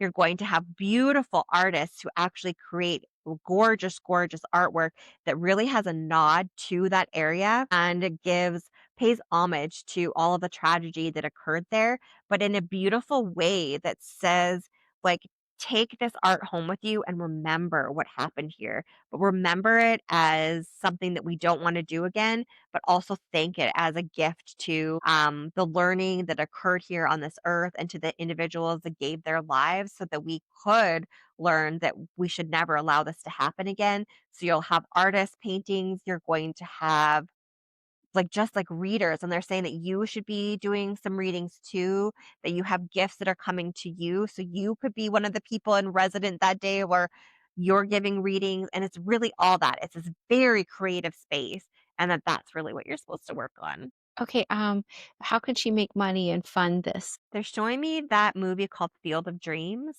like, build it and they will come, and they're saying that you should put a call out, almost like, those platforms with they're like, "I have an invention, and if you invest in me, like, I'll give you something once it gets up and running." I don't know the name, but, like, it's that idea. You could put, like, a call out and saying, like, "I'm looking to start this, and if you have a gift or you have an interest, you can come stay in this place for, like, 2 weeks as, like, one of the residents, and its accommodations are 100% free, and they will, like, donate money essentially to help you." Oh, it's like Kickstarter or something. Like that idea to kickstart the funding for this business, but that eventually it's going to be so successful that it's going to self-support itself. But to get it started, that would be a really positive way of doing it, is like saying, how do you want to support me, and this is how, and you can come here, and this is what I can give back to you. Well, she was curious also about traveling. If she's a grid worker, should she be traveling? And how can she fund that? They're saying that the travel is going to come because she's going to source things for the store, Mm. but that she's not supposed to just travel around for leisure anymore. That there will be a leisure because she gets enjoyment of wherever she goes, but that's not where the travel is going to be. It's going to be more sourcing things for the specific place, and that's where the travel will come in. But the grid work, they're showing me the grid is telling her this is where you go. Okay, thank you so much. Okay, Rebecca is wondering, are using the words, like RE words, not helpful, like releasing. Does that mean Rebecca needs to change her name? No. No. And so, okay, they want to make something very clear that all words have vibration, and they have vibration from the intention that we have given to them. So if we look back into times where there was slavery and we look at African Americans and Negroes, we won't say the N word, but that was a word that could have been exchanged and had a positive vibration, but it doesn't now because that is what we have given to it.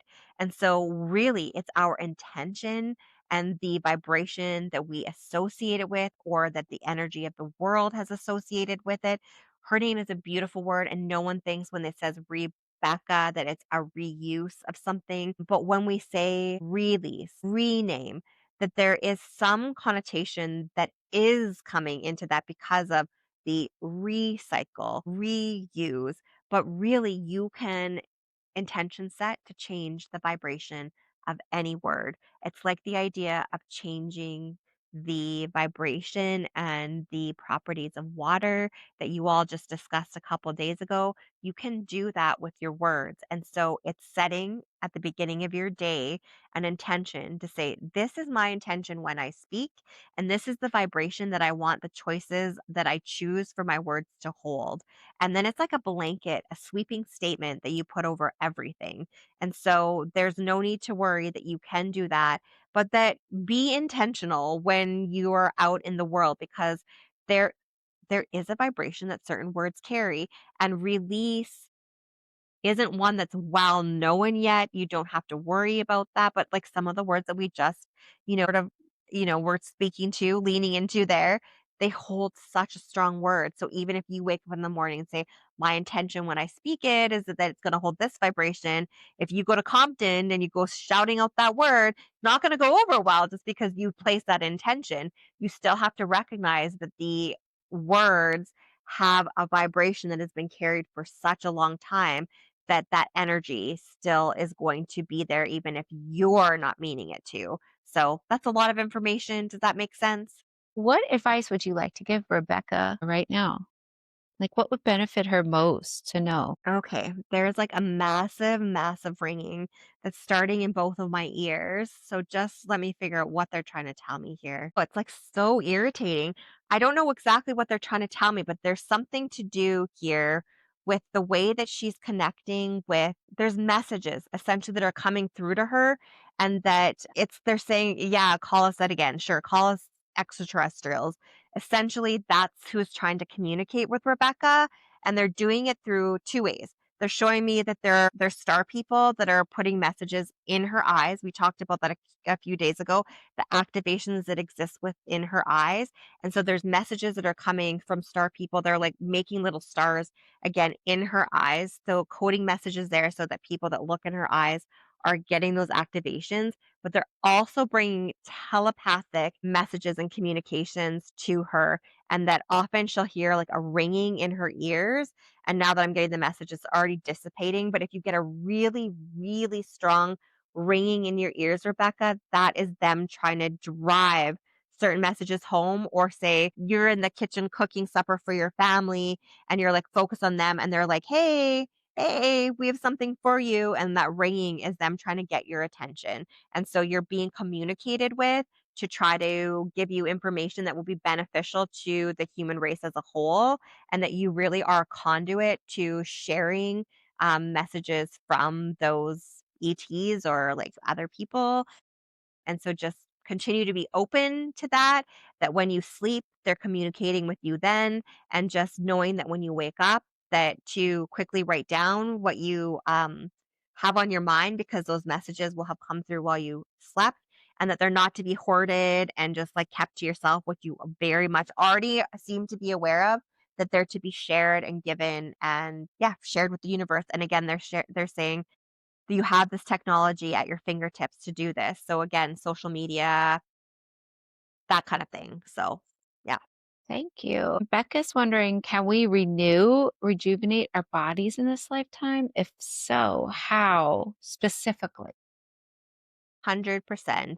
And we know that Sarah's going to want to say, but how? No, but really, but exactly how? And so we're going to try to do our best, because we know every person in this room wants to know. We understand the human, again, it's that human bodysuit that you all wear that you want to have look this certain way. We understand. But what we want to say is like the most important thing is that you want to rejuvenate the inside first, that your organs, you can rejuvenate those. It starts to show up on the exterior. And so oftentimes these questions come in because you want to look younger. But what you really need to focus in on is rejuvenating and regenerating all the damage that has been done to your internal organ systems. And that goes for everyone here, because, again, it's the toxins that are in the air and in the foods that you eat. And so dialing in through your mind's eye and setting an intention to have your organs regenerate. So look at your liver and say, oh my God, like I drank a bottle of wine last night and that wasn't meant to like hurt and harm you, but I know that it could have. And so I want you to feel the love. We talked about heart chakras in your hands. I want you to feel the love like radiating from the palms of my hands as I lay them over you, liver. And I want to say that I am thankful for all the hard work that you had to do the other day, because I know I made things a little harder on you. I know the pizza that I ate made my gallbladder work a little harder, and give thanks. And by giving thanks, again, it's like the trees that we just talked to. It's like she actually knows that I exist and that I'm actually in here doing something for her. And just them being recognized, it's like, oh my gosh, it's like they wake up and they're like, it gives them a little boost of energy to work harder for you and clear all that stuff that needs to be cleared out. And as you do that and you get more and more in tune, don't just give thanks. Then in your mind's eye, actually say, okay, we're going to work on you. And I'm actually going to see you in my mind's eye regenerating.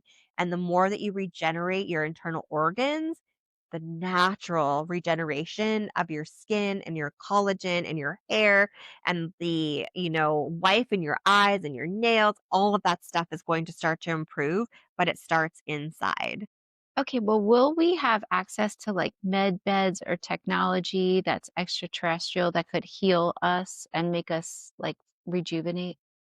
So they're saying, oh, it's like, of course, one's like, this is what's happening. So one one of the aliens looking looking at his friend is like, of course, of course. It's like, yeah, there's such a sassy one. I'm like pointing, I'm like, he is so sassy.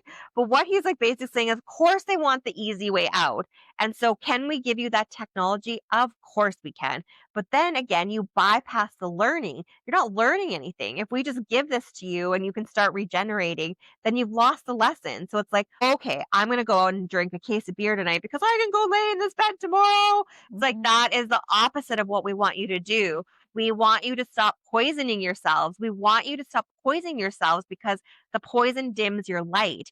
And that is the purpose behind the toxins in your system is that it poisons you to the point that your gifts aren't being spread because you don't have the energy to do so. So we want you to learn how to tune into yourself and regenerate yourself because the more connection you have to your internal organ system, the more appreciation you have for it, the less damage you're going to want to do to it. The less damage you do to it, the less dim you are and the more light you can exude. And so we want you to get there first. And then are we happy to share that tech with you? 100%. But we just think that you need, as humans, to start looking inwards first for those solutions versus outwards, or else you're just never going to learn. Okay, but isn't that technology already available? Yes, it's already available. Yes, the rich people already have it. And why do they have it? It's not in a nice way. You need to know what they do to get this. They do horrible things to access the information that allows them to get that technology. So they're using a technology that came from torture, abuse. They abuse people that have been holding on to secrets for a really long time or that are able to access those of us in these higher realms that have that information, they torture them. They torture and abuse them to get that information. So that energy that they have is, yes, it's going to heal the external body and they're going to look younger and you're all going to want to look that way. But just know that as they're using that technology, the evilness of the way that they got it is also being infused in them. And the darkness is just growing inside them. And so pretty soon you're going to be able to look at people that look like porcelain dolls, but you're going to know that they are old and gross and icky inside. And you're not going to want to look that way. And who you're really going to want to look like is the hippie here in the room who's done that internal work and is glowing from the inside out. That's going to be the real beauty. Okay, but on the market right now, are there any energy devices or any type of device Sarah, we knew. that works? Yes. One energy device that we would be happy to share with you that didn't come from really terrible lineage would be red light therapy. So if you see there's masks out there now where you can just put like a funny looking mask on your face and sit there with red light. Red light can be also got by like sitting in certain saunas that have the red light therapy. That allows your cellular activation to occur, toxins to be released, and you're working internally as well as on that external. So that's one that we are happy to say would be safe and that would be good for you to access. Okay, is there any type of thing like a laser or like Botox or something that actually works to make you look younger? Like, Well, it makes you look younger, but again, the idea of Botox, you're literally adding more toxin. You guys, toxin, Botox, toxin. Where do you think this goes? Your poor bodies. You're like, I want to look a certain way, so I'm going to put a toxin in my face. And do you look younger? Yes, you're frozen. You look younger. But where do you think that goes? The toxins go in your body and it builds and builds and builds. It's not a miracle. It doesn't just come out of your body as it starts to come out of your face and just like leak out of your system. No, it goes into your liver and it sits there. And the more you do the Botox, the more it sits and sits and builds and builds and builds. And now your liver can't process the Doritos that you ate last night because your Botox is sitting there. So, yes, you can use it, but you just have to recognize what you're doing. So, it's like, how badly do I want to look young? Because pretty soon I'm going to be so internally old that I am no longer going to be able to function well because I'm going to be so sick. So again, look inside and you have the tools. You are all doing this beautiful energy work. Look inside. Harness your gifts, spread the light. Look at Sarah. Do you not know she kind of looks younger for her age than maybe some other people? It's because she's sharing her gift and spreading the light. She's bringing that from the inside and spreading it out. And so tap into that gift. Tap into your own body. Scan your body. Give it nourishing foods. We really are going to just like start to skip these questions in the next few because the answer is that. The answer really is that. So, Well, kids say I look very old, but anyway. Um, kids. all right. Well, do you have any advice for Becca? Like, what is her purpose in this life? So they're actually showing me that there's like a show called I think it's like The Real Housewives of like Utah. Does that sound like a show? Yeah. They're showing me that she's gonna be like a Real Housewife of Utah.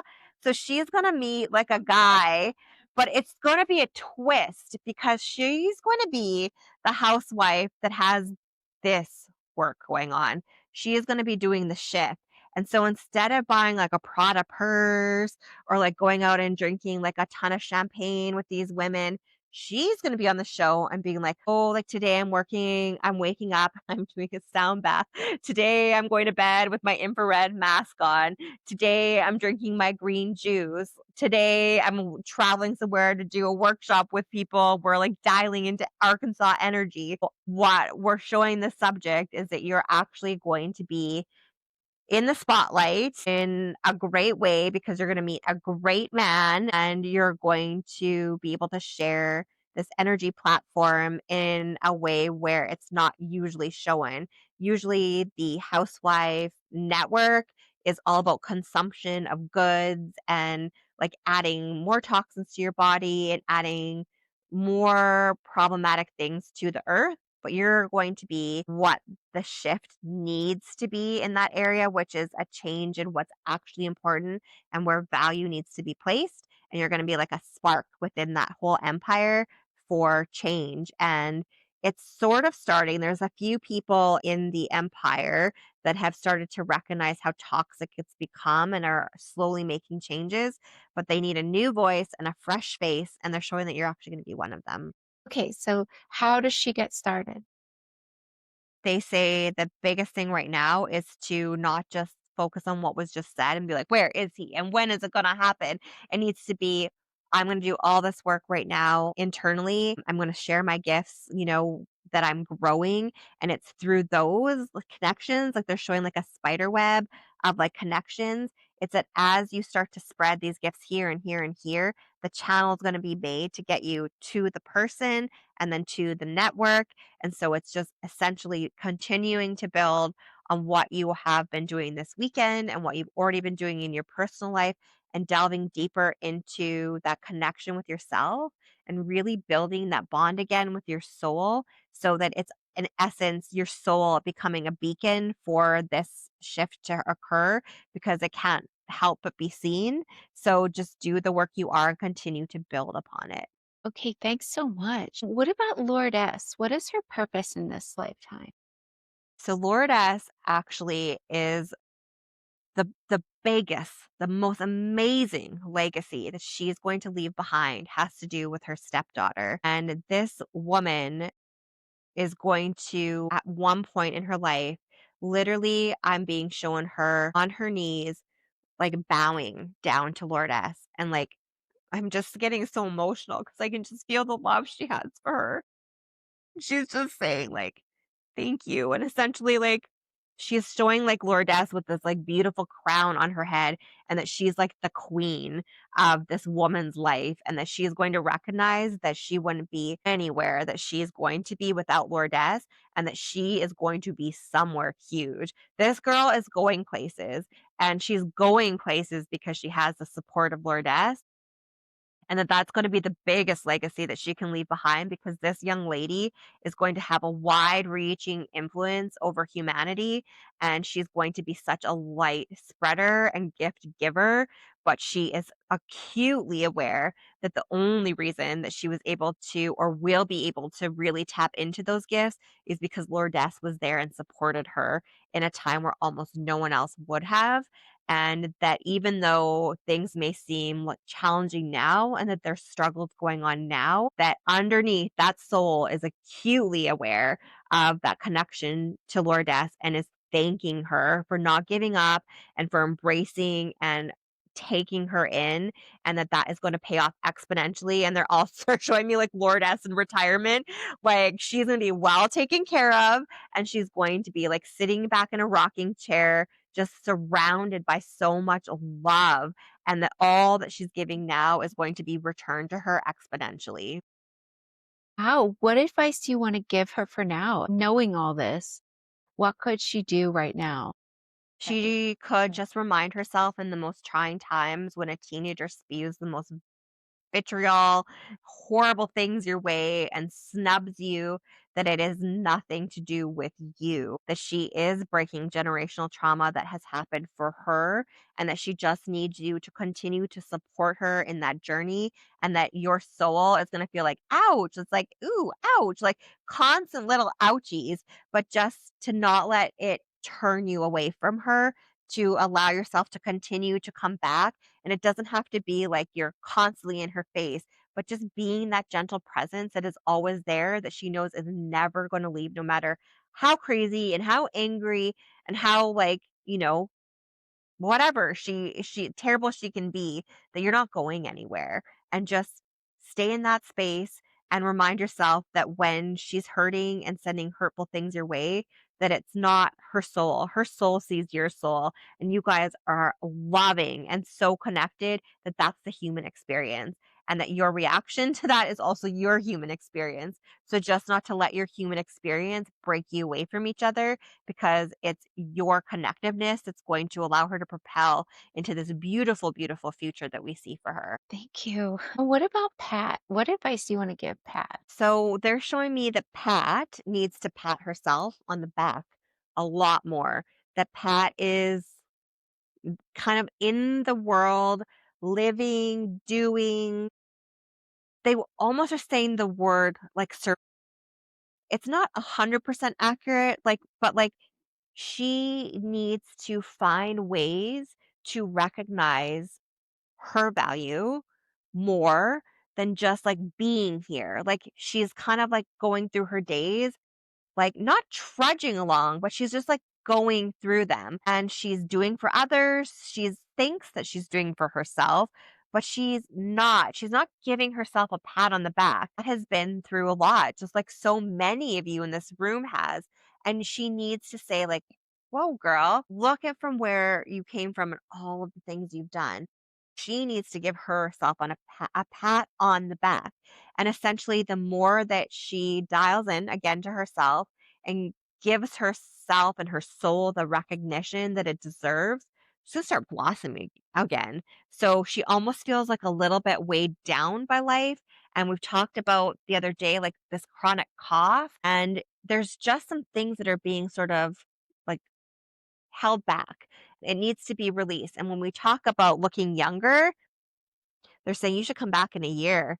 And if she keeps patting herself on the back, Miss Pat over there, they're saying, actually, Miss Patricia, you're going to look a lot different. You want to talk about that glow up, that if you start seeing yourself through the eyes again of others, like who've seen and met you this weekend, and look at yourself in the mirror and see that in your own eyes every day, that you are going to feel revitalized, re energized, and you are going to start to feel younger and more vibrant, and that you really just do need to say, I've been through a lot. I'm still here. I have more to do and more ways to grow, but you're only going to grow into that space when you take the moment to pause and reflect on how far you've already come and give appreciation and gratitude for that journey.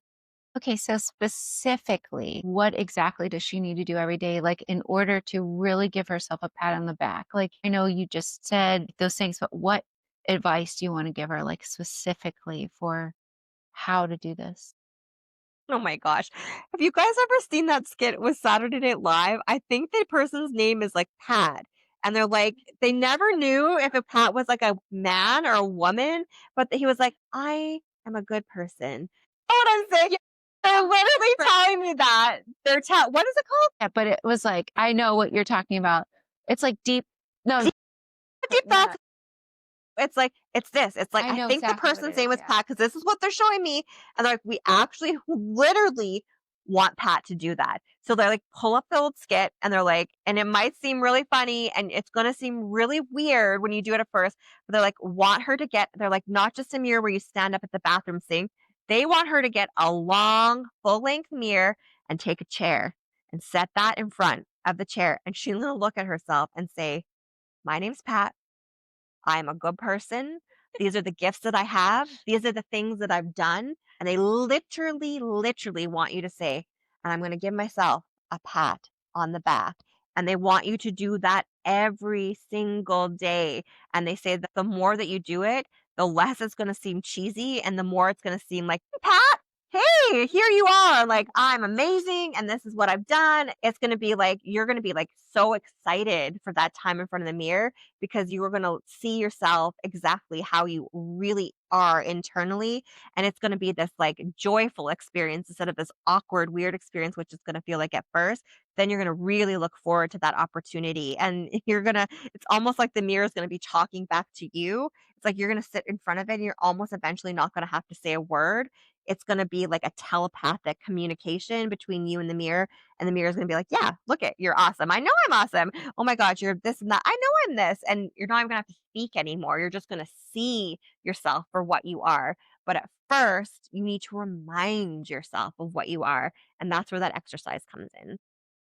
Thank you. Okay, what advice do you want to give Crystal? I know her property just sold, but yesterday she felt sick and she threw up. Is there anything that you want to tell her? Yeah, she's like literally making herself sick.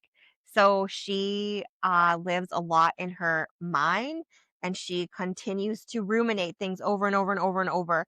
And she dials into us and we'll tell her the answer. And if she likes it or doesn't like it, it doesn't matter. She's going to ask the question in the same day 100 more times just to see, is that answer still going to be the same? And sometimes we just change it for fun. We're like, no, now it's going to be a no. And she's like, I knew it. And it's like, okay, well, 75 times today it was yes, but we're just going to say that to you to try to break that in your head. And what we want to say to her is that she needs to break it. Ask it once. You know the answer. Dial in. You feel the answer. Don't get in your brain so much and live in there because it takes away from your opportunity to live out here. And when you live in your head, you're not giving gifts to anybody else.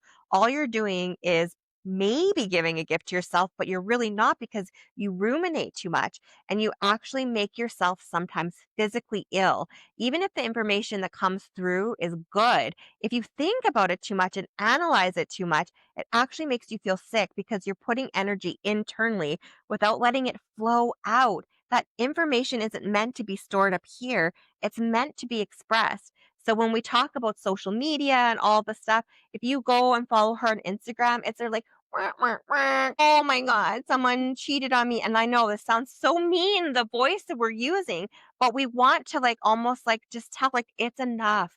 Like you have put that out there and we understand because you literally are grieving and moving through the emotions, but it's time to share with the world who you really are. And on your wellness page, you need to let people know how well you are and how much wellness you can spread. And what you've done right now is deeply connected with other individuals whose hearts are also hurting because they've been through similar circumstances as you. And that is a good thing and that's helpful. But there is a point where you need to give people tools to move on from that betrayal and that grief and that sense of sadness. And you've been connecting with people who have been in that shared space and there is like misery loves company kind of idea. And so you've done that, but now you need to share with people the tools to move past that. And that's where you really are supposed to do before you got with Drew. And we love the saying, Drew who, because that is what it should be. Like, Drew who? Like, let it go. Now we want the world to see who you are and what your gifts are. And you've shared that this week. And well, now they're going to make me cry because they're just saying that I have to see myself just like they said to you with eyes that you have all seen me. And that I woke up for a lot of years with someone who didn't see me at all or only passed along hateful things that they were seeing in themselves and projected onto me, and that I allowed that to be the way that I saw myself, and that just seeing the way that you actually see me is who I am, and that that gift needs to be brought out to the masses, and that I'm here to be like a light spreader, and it has been dimmed and my light has been dim, but it is essentially time to shine. But I'm only going to be able to shine if I stop holding these cyclical patterns in my head and let that energy go and let the energy, the goodness flow out. Okay, well, you said that she should start sharing tools. Well, can you give her a tool like to move past it? Like, Pat's not the only one that needs to pat herself on the back, so it's not to the same level, but she's actually afraid to see into her own soul because she's been so scared of what's in there because someone has Mm. made her feel so small. And so she needs to look in the mirror and not be afraid of the reflection and actually look in her eyes and be reminded of the power that's there. And again, just try to say, like, when she looks into the mirror, what is it that everybody else saw? And she's gonna see it and just be reminded of that, and that there it is, and there it's always been. And she used to be this just like light-filled being that, like, no matter where she went in the world, people were just like, "Oh my gosh." She'd walk into a room and heads would turn, and it wasn't like, "Oh my god, she was the prettiest girl in the room." It was like, "Holy cow, there's like this magical light around her." And she needs to tap into that again, because that's Mm. all she's really here to do. It's not like she has to do these grandiose, huge things besides walking into a room and letting people feel and see that light. And her light has been dimmed so much. And she just needs to find it again and essentially put it out there. And then she needs to remind other people who've been through tragic events, not just betrayal or cheating, any sort of trauma, how to find that light within themselves again and spread that outward. Thank you so much. Can you heal the whole room, like all of us? Can you just heal us, all our ailments right now? Because we agree we're fine with that. I'm sorry. That is the very root cause of Crystal's right shoulder issue. So there was such a heaviness. She was like incredibly unbalanced because she was having to do dual energy roles in her household. She had to be masculine and she had to be feminine. And it really imbalanced her. And so there was so much pressure of that, like weighing down this side, which really should be more of the like ability to release that divine feminine power. But because there was such an imbalance with this man who actually should have been masculine and leaning into that in their relationship. She actually found him to have a lot more feminine characteristics, like a lot of like just not stepping at all into his divine masculine. And it ended up putting such a heavy burden on her to have to carry so much of that weight that his lack of proper energy just pushed the shoulder down, and that she is releasing him and she can release all of that and allow herself to be more balanced. And that's going to allow this to come back into the balance that it should. So let's leave that and let's go back to all of you. We are going to work with you to heal the things that don't need to stay with you to teach you a lesson. And we can lessen the lessons that need to be taught by making those ailments lighter and less in severity. And so we will do that. We will heal all of the things that have no bearing on a lesson that you need to be taught. We will, as you all sleep tonight, be working with you, and the aliens are back and they're like, and so are we. And so they weren't just like, they're like, we weren't just in the rooms last night staring at you. They're like, we were actually transferring energy because again you're open right now and your energy is flowing so beautifully that they were connecting. It's like again they're showing the connection with the trees. They're like you are helping to awaken us and make us feel more comfortable with the concept of integrating with you more and showing ourselves more, and we are sharing our energy that you may not be as familiar with but again you are because our soul energy is the same. So they're showing like an electrical arc of energy from their heart center flowing to our heart centers while we sleep. And that's what they were doing when they were in our rooms the last few nights. So they're back and they're going to be doing that tonight. And then we, on the other side, we will continue to work with you and heal your bodies too. But again, if there's something that has to remain for a lesson for you to overcome, it's going to stay, but we can reduce the severity of it for you. Okay, I've heard that extraterrestrials can have healed people many times. So, is there anything we need to do like tonight to make sure we get healed? Like, now they're actually showing me Maria and Mother Mary, like an image of them, and they're like showing like how they would have like had someone talking to them who's like not getting the message. And under the cloak, they're like squeezing each other's hands, and they're like literally this is what's happening. They're like holding each other, like, oh, you don't have to ask again.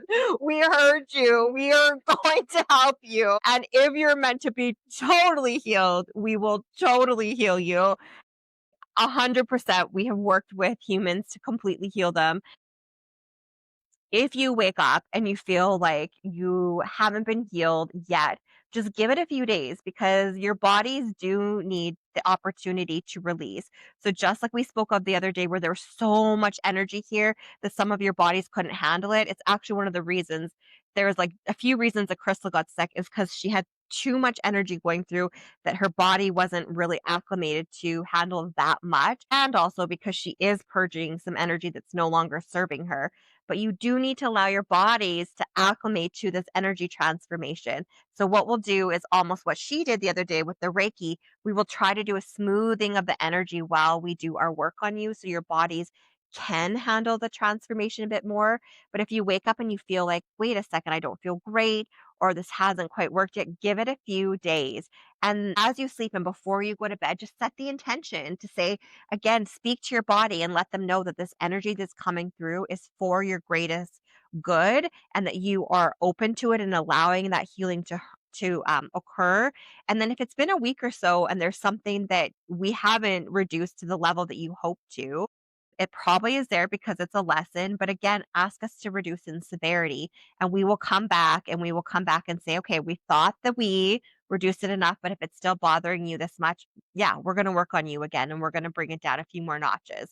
So that would be the path forward. Thank you so very much. I know, we've gone over time, but can I ask one question? Yeah. Okay, this is my question.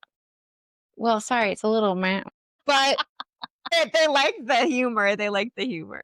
is there a potential? All right, and I know you don't just answer shortly because I do want to bring Crystal out, but is there a potential Project Bluebeam holographic thing that I need to look into? Yeah. Okay. 100%. And you've been questioning whether you should share that information or not share. And that is information that should be shared. And you are onto something as you always are. We are able to plant the seeds. You follow the crumbs. You have been following this. You've been getting like, oh, I hear it here. I hear about it here. You follow the breadcrumbs. And we are here to tell you that you are on the trail like a hound, that the scent has been found. And that now you need to share that information more broadly so that people can be aware. Thanks. Can you clear everybody's energy and clear Crystal's energy so that everybody can allow the healing frequencies? Can you do that? I'll be quiet and you just cleanse all of us and Crystal of all this energy so that we can, especially Crystal, can feel more grounded. We are going to do a smoothing of all the energy in the room, but we want you to know that the energy today is already completely different than the energy the other day. And Crystal could probably talk for another 3 hours today just because of the just because of the grounding that you did with the cacao ceremony first. and then putting her in the triangle of protection and having everyone that we did, and they're like, oh, yeah, we're going to take some credit to the grounding that we all did with you before to really pull that energy deep, deep, deep down.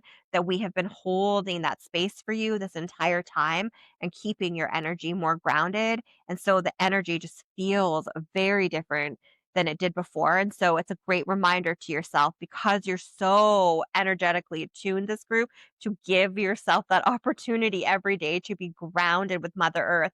That grounding yourself doesn't mean that you're going to have less energy to give. It just means that the energy that's coming through you has the ability to go where it should and transfer back to the earth and cycle over as it needs instead of being like bing, bing, bing, bing, bing, bing. It's more centered. And so we are going to just ask you to all close your eyes for one moment. And we want to know, or we want you to know that right now, there's always a question: who is speaking to us? Who is it? And there's things like I know. And what we're saying right now is that there is a council of us, and there always is. So there are many, many councils that have coalesced their energy today, again, because they were so incredibly attracted to all of your energy and the diversity that exists in this room and the gifts that you all have.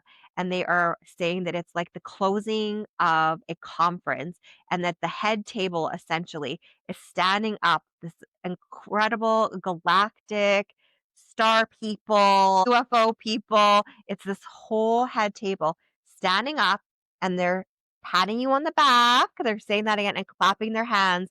And they want you in your mind's eye to pat yourselves on the back, to feel that connection to Mother Earth, to reach out right now if you have someone sitting beside you or on either side of you and hold hands with that person. And they're saying, Crystal can reach up. Where's Sarah? And they want you to feel the connection of the chakras that are in each of the palms of the hands. And that right now you are transferring that love and that connection to one each other. It's like an electrical, again, arc that you were talking about earlier. We want you to feel the energetic impulses transferring between the heart chakras in both of your palms, and allow that to transfer around this entire circle of magical beings. And thank yourselves again for coming to this workshop, for coming to what someone people call Arkansas. No, you guys came and you have created a new Arkansas. Thank you for coming. Thank you for allowing us to be here with you. And we ask that you continue to spread your gifts and share your magic with the world and share your magic with each other. And we want you to squeeze one another's hands as a thank you to each other. And we ask you now to bring your hands together in front of you, like you would do at the end of a yoga class, and allow yourself to take a deep breath. Bring those hands down to your belly button. Breathe out and allow your hands to open so the palms are facing upwards. And what you're doing there again is allowing the love and the heart chakras that are in your hands to divinely go upwards and connect with the pyramid energy that is floating up to the sky. It's connecting to source, and it's rebounding now, and it's circling all of you.